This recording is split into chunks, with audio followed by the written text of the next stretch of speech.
At 1:23 in the morning on April 26, 1986, reactor number 4 at the Chernobyl Nuclear Power Plant exploded.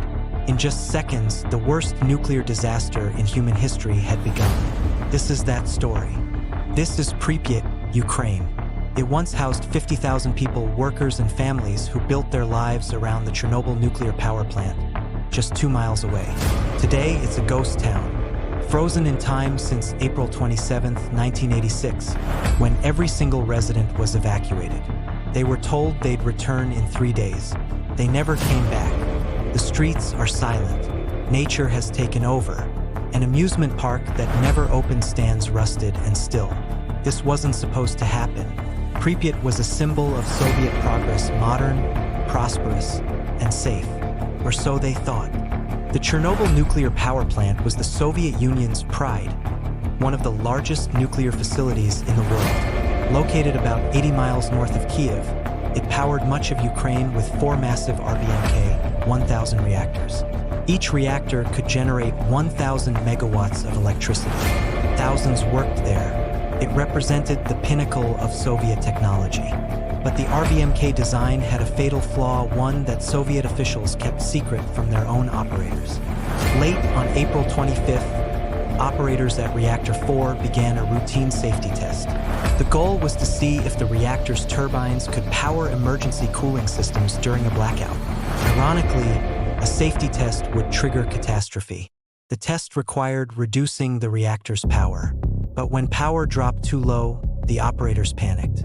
They violated procedures, disabling the emergency cooling system and pulling out too many control rods to boost power back up.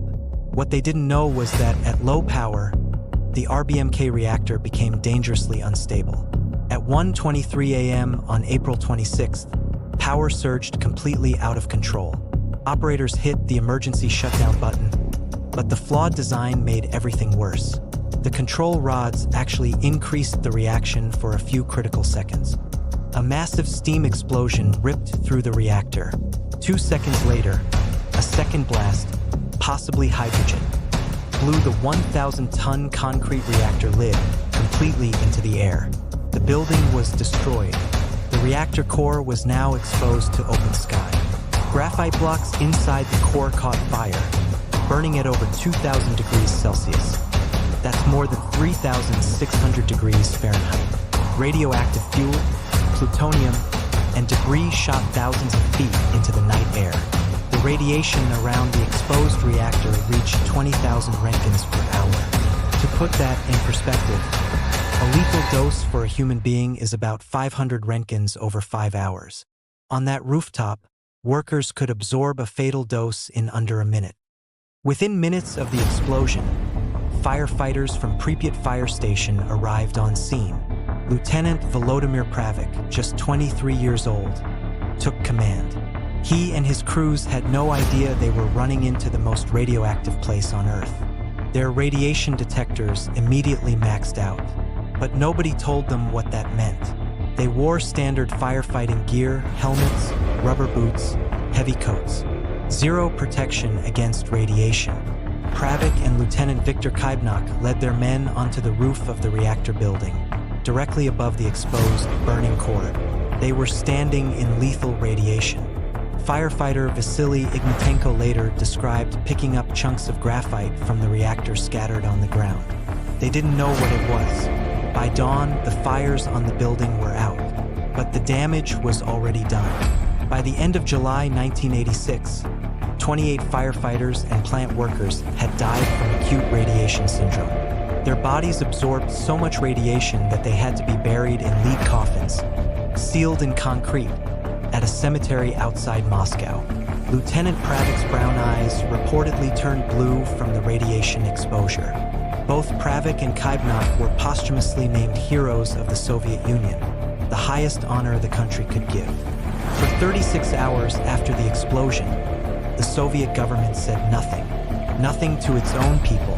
Nothing to the world. Meanwhile, in Pripyat, just 2 miles from the burning reactor, life went on. People woke up, went to work, sent their kids to school.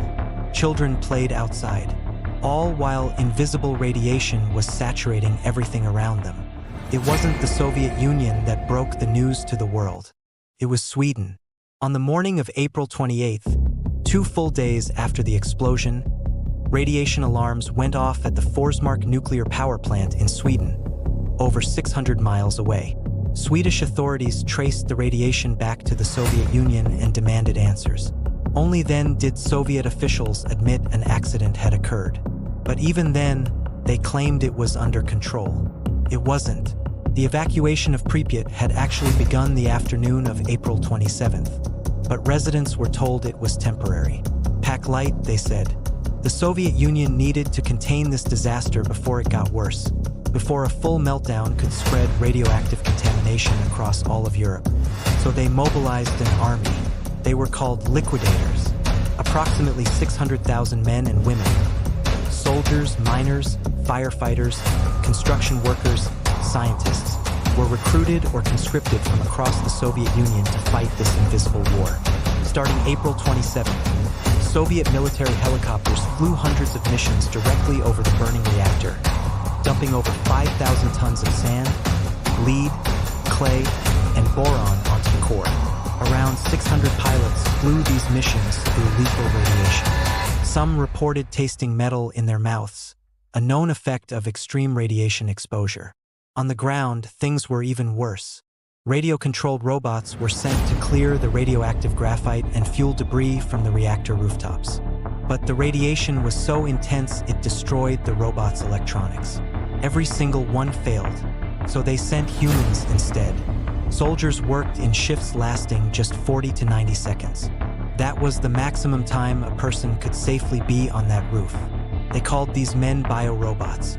3,828 of them cleared the debris by hand, with shovels, piece by piece. Some wore makeshift lead aprons just 2 to 4 millimeters thick over their work clothes. By December 1986, they had entombed Reactor 4 in a massive concrete and steel structure called the sarcophagus. It took 206 days and 300,000 tons of concrete.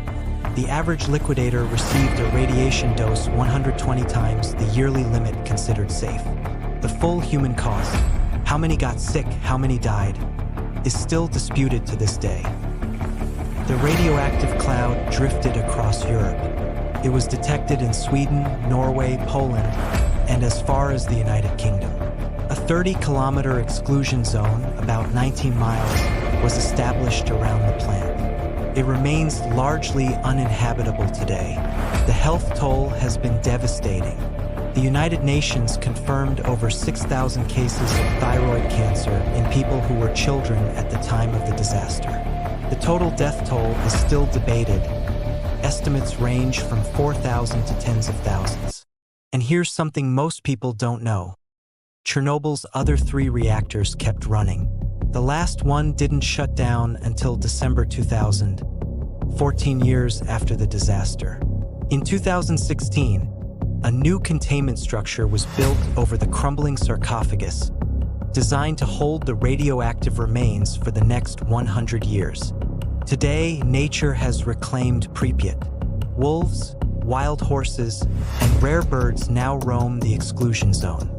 Soviet leader Mikhail Gorbachev later wrote that Chernobyl, more than any of his reforms, was perhaps the real reason the Soviet Union collapsed. The radioactive material inside Reactor 4 will remain deadly for thousands of years.